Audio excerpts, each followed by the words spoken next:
தந்தி தொலைக்காட்சி நேயர்களுக்கு வணக்கம். நல்லதை சொல்வோம், நல்லதை செய்வோம், நல்லதே நடக்கும். ஒரு வாழ்க்கையில் நல்லது நடக்க வேண்டும் என்று சொன்னால் நல்லதை சொல்ல வேண்டும், நல்லதை செய்ய வேண்டும். அந்த அடிப்படையில் இன்றைக்கு 28/2/2016 ஞாயிற்றுக்கிழமை சுவாதி நட்சத்திரம் இரவு 7:17 வரை, பிறகு விசாகம் நட்சத்திரம். இன்றைக்கு நான் உங்களுக்கு சொல்ல இருக்கிற நல்ல கருத்து, எல்லாருக்கும் ஜாதகம் இருக்கு. நம்ம பிறந்த தேதி நேரம் கொடுத்தா கணித்து கொடுத்துருவாங்க ஜோதிடர்கள்.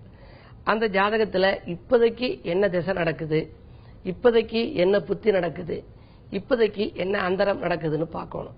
ஒரு திசை தொடங்குற அன்றைக்கு அந்த திசாநாதனை நம்ம போய் கும்பிடணும். திசாநாதனுக்கு உரிய தெய்வம் இருக்கு இல்லையா, அதை கும்பிட்டு வரவேற்கணும். அதே மாதிரி அந்த திசை முடிகிற அன்னைக்கும் இதுவரை நீ செய்த உதவிக்கு நன்றி அப்படின்னு சொல்லி அதுக்கு நன்றி பாராட்டுற மாதிரி ஒரு அர்ச்சனை செய்து வழிபாடு வைக்கணும். அதே நேரம் அதற்கு அடுத்து வரப்போற திசை இருக்கு இல்லையா, சூரிய திசை நடக்குது அப்படின்னா சூரியனுக்கு உரியவர் யாரு, அதுக்குரிய தெய்வம் சிவபெருமான். சூரிய திசை ஆரம்பத்து அன்னைக்கு சூரிய திசையில சூரிய புத்தி நாளைக்கு வருது அப்படின்னா நாளை காலை எழுந்திருச்ச உடனே போய் சிவாலயம் சென்று சூரியனையும் வழிபாடு செய்யலாம், சிவனையும் வழிபாடு செய்யலாம். வருகிற இந்த திசை 6 ஆண்டுகள். இந்த 6 ஆண்டுகளும் எனக்கு ஜோரான பலனை நீ தர வேண்டும், சீரான வாழ்க்கை அமைத்துக் கொடுக்க வேண்டும், பேரும் புகழும் எனக்கு நன்றாக வர வேண்டும், தனவரவு தாராளமாக இருக்க வேண்டும், குடும்பத்தில் எல்லோரும் சந்தோஷமாக வாழ வழிவகுத்து கொடுக்க வேண்டும் சொல்லி அர்ச்சனை செய்து சூரியனை கும்பிட்டு வரணும். சூரிய 6 வருடமும் முடியுதுன்னு வச்சுங்க. அப்படி முடிகின்ற பொழுது அந்த கடைசி நாளில் இதுவரை நீ என்னை காப்பாற்றி நல்ல நிலையில் வைத்திருந்ததற்கு நன்றி என்று சொல்லி அதற்கு ஒரு அர்ச்சனைகள் செய்து வழிபாடு செய்ய வேண்டும். அடுத்து வரக்கூடியது சந்திரேசை. சந்திரேசை எத்தனை வருஷம் அப்படின்னா 10 ஆண்டுகள். இந்த 10 ஆண்டுகளும் சந்திரேசை வரப்போறதுனால சந்திரேசை வந்த அன்றைக்கு சந்திரனுக்குரிய தெய்வமாக விளங்குகிற சந்திரனையும் போய் கும்பிடலாம். பெண் தெய்வ வழிபாட்டிலே தெற்கு நோக்கிய அம்பிகை வழிபாட்டையும் மேற்கொண்டு இந்த திசையை நல்ல முறையிலே இயக்கி வைக்க வேண்டிய பொறுப்பு உன்னுடைய பொறுப்பு அப்படின்னு சொல்லி கும்பிட்டு வரணும். இப்படி ஒவ்வொரு திசை புத்தி நடக்கின்ற பொழுதும் அந்தரங்கள் நடக்கின்ற பொழுதும் ஒவ்வொரு முறையும் அந்த தெய்வங்களை வழிபட்டு வந்தால் அந்த திசா புத்தி முழுவதுமே நமக்கு நன்றாக இருக்கும். சூரிய திசையில சூரிய புத்தி அப்படின்னு ஒன்று வரும், அடுத்து சந்திர புத்தி வரும், அடுத்து செவ்வாய் புத்தி, ராகு புத்தி, குரு புத்தி, சனி புத்தி, புதன் புத்தி, கேது புத்தி, சுக்கிர புத்தி என்று வரும். இப்படி வருகின்ற பொழுது ஒன்றொன்றின் கால அளவுகள் இருக்கும். 4 மாதம் 16 நாள் இருக்கும், சில புத்திகள் 7 மாதம் இருக்கும், சில புத்திகள் 2 வருடம் 1 மாதம் 18 நாள் இருக்கும். இப்படி வருகின்ற அந்த புத்தியினுடைய கால அளவுகள் வித்தியாசமா இருக்கும். நம்முடைய ஜாதகத்திலே இன்றிலிருந்து 4 மாதம் 27 நாள் அப்படின்னா அது முடிஞ்சு சூரிய திசையிலே சந்திர புத்தின்னு வருது இல்லையா. அப்படி சந்திர புத்தி வருகின்ற பொழுது அந்த சந்திர புத்திக்குரிய கால அளவு தொடங்குற அன்றைக்கு சந்திரனை போய் கும்பிடணும். இப்ப சூரிய திசை என்பது 6 ஆண்டுகள். அதில் சூரிய புத்தி எவ்வளவு நாள் இருக்கும் அப்படின்னா 3 மாதம் 18 நாட்களுக்கு அது இருக்கும். அந்த முடிகின்ற பொழுது நாம் ஒரு முறை அதை வழிபாடு வைத்துக் கொள்ள வேண்டும். இப்படி ஒவ்வொரு திசா புத்தி மாறுகின்ற பொழுதும் அதற்குரிய விதத்திலே வழிபாட்டை நாம் அமைத்துக் கொண்டால் நம்முடைய வாழ்க்கையில் அந்த புத்தி முழுவதும் நன்றாக இருக்கும். அந்த புத்தி சுய புத்தின்னு சில பேர் சொல்லுவாங்க, உங்களுக்கு சுய புத்தி, இந்த சுய புத்தி முடிஞ்சாத்தான் நல்லது செய்யும்பாங்க. அதுக்கு சில பேர் சொல்லுவாங்க, உங்களுக்கு பாதி முடியணும், பெருகு சனி பாம்பு ரெண்டும் பிற்பாதி நற்பலனே, பின்பாதி முடிஞ்சாத்தான் நல்லது நடக்கும் அப்படிம்பாங்க. ஆனால் எல்லா நாட்களும் இனிய நாட்களாக அமைய வேண்டுமானால் இது போன்ற தொடக்கத்திலேயே வழிபாடு. எப்படி நம்ம தீபாவளிக்கு வந்து கோயிலுக்கு போய் கும்பிடுறோம், பொங்கல் என்று சொன்னால் கதிரவனை வந்து கும்பிடுறோம், ஒரு ஊருக்கு ஒரு அமைச்சர் வர்றாரு அப்படின்னா எப்படி வெடி போட்டு வரவேற்று அவரை வருக வருகன்னு சொல்றான். அது மாதிரி திசாபுத்தியிலையும் என்ன புத்தி வருதோ அதை வருக வருகன்னு வரவேற்கணும். அதுக்கு நம்ம என்ன செய்யணும், நம்ம செய்ய வேண்டியதெல்லாம் ஆலயத்திற்கு சென்று அந்த நவகிரகம் இருந்தால் நவகிரகத்தில் உள்ள அந்த கிரகத்தை வழிபாடு செய்யலாம். சில ஊர்களிலே கோச்சார நவகிரகம் கூட இருக்கிறது. சில ஊர்களிலே பார்த்தால் நவகிரகம் 9 இருக்கும். அந்த நவகிரகத்தை திருப்தியா கும்பிடணும். கும்பிட்டதுக்கு பின்னால அதுக்குரிய தெய்வம்னு இருக்கு இல்லையா, அதையும் கும்பிடணும். இப்ப ராகுன்னு எடுத்துக்கினா துர்க்கையும் கும்பிடுக்கலாம், ராகுவையும் கும்பிடலாம். இப்படி திசைகள் புத்திகள் நடக்கின்ற பொழுது அவற்றிற்குரிய அந்த ஆதிபத்தியங்கள் வருகின்ற நாளிலும் முடிகின்ற நாளிலும் வழிபாட்டை மேற்கொண்டால் இந்த திசை முழுவதுமே உங்களுக்கு நல்ல பலன்கள் நடைபெறும். எல்லா நாட்களும் உங்களுக்கு இனிய நாட்களாக அமைத்துக் கொடுக்கிற ஆற்றல் அந்த தெய்வ வழிபாட்டிற்கு உண்டு என்ற நல்ல கருத்தை தெரிவித்து இனி இதன் தொடர்ச்சியை தந்தி தொலைக்காட்சியில் பிறிதொரு முறை சொல்வேன் என்று சொல்லி இன்றைய ராசி பலன்களை இப்பொழுது உங்களுக்கு வழங்கப் போகின்றேன். மேசராசி நேயர்களே, அரைகுறையாக இந்த பணிகள் முடிவடையும் நாள். அலைச்சலுக்கேற்ற ஆதாயம் உண்டு. சந்திரன் உங்கள் ராசிக்கு 7ஆம் இடத்திலே சஞ்சரிக்கின்றார். சுகாதிபதி 7இல் சஞ்சரிக்கின்ற பொழுது சுகங்களும் சந்தோஷங்களும் வந்து சேரும். வாகன யோகம் உண்டு. பயணத்தால் பலன் கிடைக்கும். பக்குவமாக பேசி காரியங்களை சாதித்துக் கொள்வீர்கள். விரோதங்கள் விலகும் நாள் இந்த நாள். ரிஷபராசி நேயர்களே, உங்களுக்கெல்லாம் 7ஆம் இடத்தில் சனியும் செவ்வாயும் இணைந்திருக்கிறார்கள். ஆரோக்கிய தொல்லை அதிகரிக்கும். அளவு கடந்த செலவுகள் வருகிறதே என்று கவலைப்படுவீர்கள். அலைச்சல் கூடுதலாக இருக்கும். எதை செய்தாலும் ஒரு முறைக்கு பல முறை யோசித்து செய்வது நல்லது. உறவினர் பகை உருவாகாமல் பார்த்துக் கொள்ளுங்கள். என்ன இருந்தாலும் செவ்வாய் சனி இரண்டின் சேர்க்கைக்கும் சிறப்பு பரிகாரங்கள் நீங்கள் செய்வதுதான் நல்லது. பொறுமையை கடைபிடித்து பெருமை காண வேண்டிய நாள் இந்த நாள். மிதுனராசி நேயர்களே, உங்களுக்கெல்லாம் விலகிச் சென்றவர்கள் விரும்பி வந்து சேரும் நாள். வியாபார நலன் கருதி பயணம் ஒன்றை மேற்கொள்ளப் போகின்றீர்கள். உடன்பிறப்புகள் உங்களுக்கு உதவி செய்வதாக சொல்லிவிட்டு கடைசி நேரத்தில் கையை விரிக்கலாம்.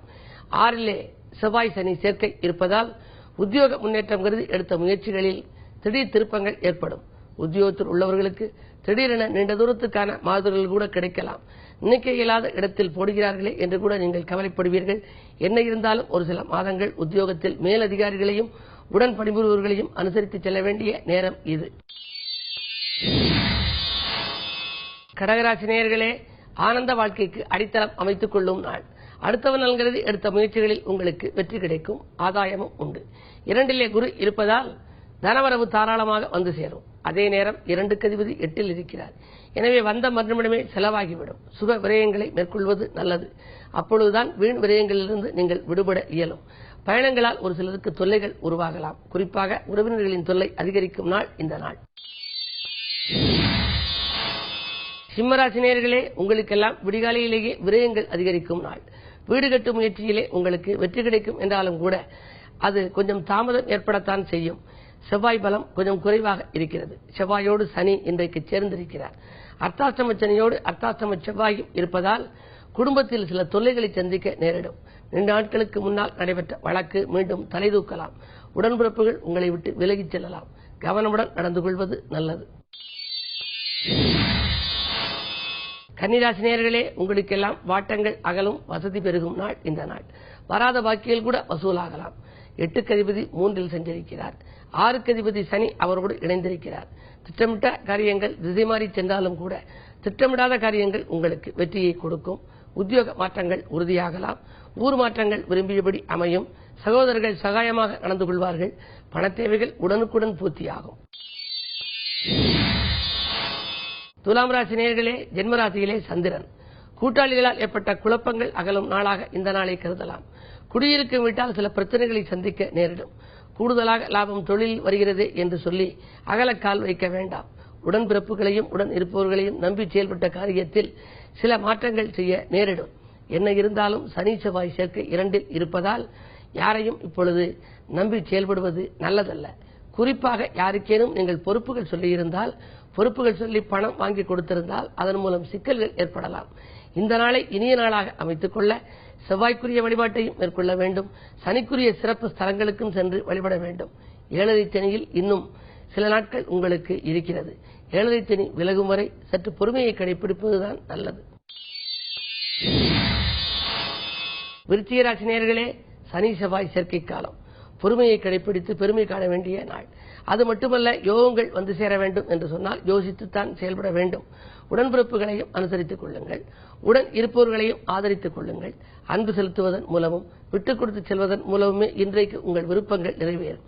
பயணங்களால் உங்களுக்கு பலன் கிடைக்கும் என்றாலும் கூட அதிலும் ஒரு சிலருக்கு பிரச்சனைகள் உருவாகலாம். விரயங்கள் அதிகரிக்கும் நாள் இந்த நாள். எனவே வீண் விரயங்களிலிருந்து விடுபட குடும்பத்திற்கு தேவையான விலையுயர்ந்த பொருட்களை வாங்கி மகிழ்வதோடு குடும்பத்திற்கு தேவையான அத்தியாவசிய பொருட்களையும் வாங்குவது நல்லது. தனுசு ராசி நேயர்களே, உங்களுக்கெல்லாம் எதிர்பாராத உதவிகள் கிடைத்து இதயம் மகிழும் நாள். திடீர் திருப்பங்களை நீங்கள் சந்திக்கப் போகிறீர்கள். விரயஸ்தானத்தில் செவ்வாய் சனி. நீண்ட தூர பயணங்கள் ஒரு சிலருக்கு ஏற்படலாம். நிகழ்கால தேவைகள் பூர்த்தியாவதில் கடினம். நண்பர்களின் ஆதரவு கரம் நீட்டுபவர்கள் குறைவாகவே இருப்பார்கள். சுபகாரிய பேச்சுக்கள் கை நழுவி செல்லலாம். இந்த நாளை இனிய நாளாக அமைத்துக் கொள்ள சிவாலய வழிபாட்டை மேற்கொள்ளுங்கள். மகர ராசி நேயர்களே, பிள்ளைகள் வழியில் பிரச்சனைகள் ஏற்பட்டு அகலும் நாளாக இந்த நாள் உங்களுக்கு அமையப் போகிறது. பிற்பகலில் ஒரு நல்ல தகவல் வந்து சேரும். சனியும் செவ்வாயும் சேர்க்கை ஏற்படுவது அவ்வளவு நல்லதல்ல என்றாலும் கூட உங்கள் ராசியை பொறுத்தவரை லாபாதிபதியாக விளங்குபவர் செவ்வாய். தனாதிபதியாக விளங்குபவர் சனி இரண்டும் இணைந்திருப்பதாலே தனவரவில் சிக்கல்கள் ஏற்படாது. இருந்தாலும் அஷ்டமத்திலே குரு அடுத்த நிமிடமே அது விரயமாகி மனநிம்மதியை இழக்க வைக்கும். பல பணிகள் கூட பாதியிலேயே நிற்கலாம். எனவே நீங்களும் சிறப்பு வழிபாடுகளை மேற்கொள்ள வேண்டும். குறிப்பாக இந்த நேரத்தில் சனிக்குரிய வழிபாடும் செவ்வாய்க்குரிய வழிபாடும் செய்வதன் மூலம் சந்தோஷங்களை நிலையாக தக்க வைத்துக் கொள்ள இயலும். கும்பராசி நேயர்களே, உங்களுக்கெல்லாம் துணையாக இருப்பவர்களால் தொல்லைகள் ஏற்படும் நாள். துணிந்து சில காரியங்களை செய்துவிட்டு ஏன் செய்தோம் என்று நீங்கள் வருத்தப்படுவீர்கள். செவ்வாய் சனி சேர்க்கை உங்களை பொறுத்தவரை 3ஆம் இடத்திற்கு அதிபதியானவர் செவ்வாய். ராசிநாதன் சனி சகாய ஸ்தானாதிபதி ராசிநாதனோடு இணைகின்ற பொழுது சகாயங்களையே அது வழங்க வேண்டும் என்றாலும் கூட அது இருக்கும் இடம் 10ஆம் இடம் என்பதனாலே தொழிலில் ஒரு சிலருக்கு ஏமாற்றங்கள் ஏற்படலாம்.